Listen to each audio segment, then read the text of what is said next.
We continue with the tools of the toolkit. In this case, we reach the number 7. If you remember, when we left the number 6 was heading us towards a specific need, no? So we have been, in this case, we focus on the environmental need of the company or the project.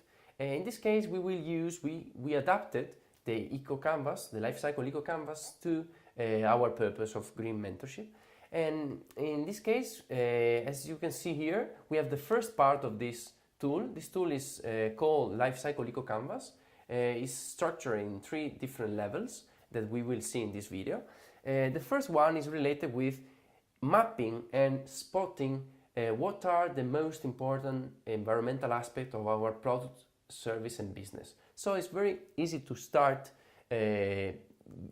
going step by step and recognizing what are the main issues to be concerned about our products and services. So start mapping them out and see where are the points that we have to start focusing for the needs of the mentee. In this case, this chart is made of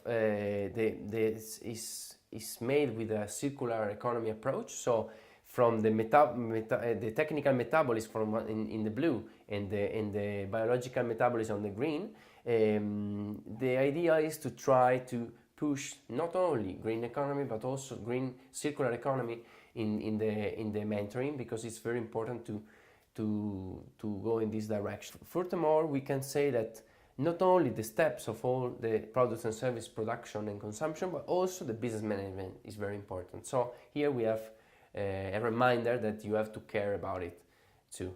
And then we will see the next part of this tool. In the second part of this tool, we start writing down and identify what are the aspects that we have been observing in the previous part. So the idea is to use these columns and rows to fulfill with the most reliable information that we have about our current products and services. And this allows us to start recognizing what are the main concerns that we have to worry about. So about the resource input, the energy inputs, the water inputs and the outputs. This is an adaptation of an existing methodology that is called MET. In this case, we adapted it because we added the water, for example, that was not included, and in this case we also added the business management. So it's very important for the mentor and mentee to be able to work on these metrics and starting to get very close to the real need that mentee has, and start working on them. Well, we reached the third part of the life cycle eco canvas. As you remember, we start with an overview of the life cycle of the product and service and business. Then we start mapping and identifying what are the key environmental aspects to be considered in order to minimize the environmental impact.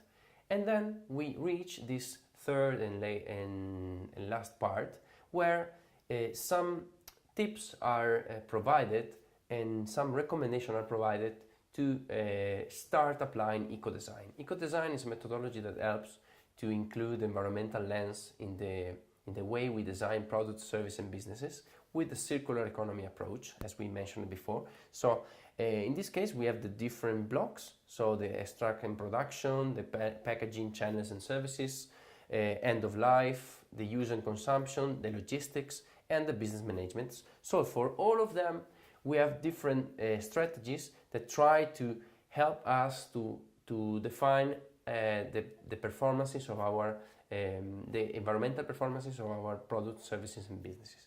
In this case, for example, you can see some different icons and colors that help you to help the mentee, the mentor, the green mentor to go in the right way to reduce the environmental impact.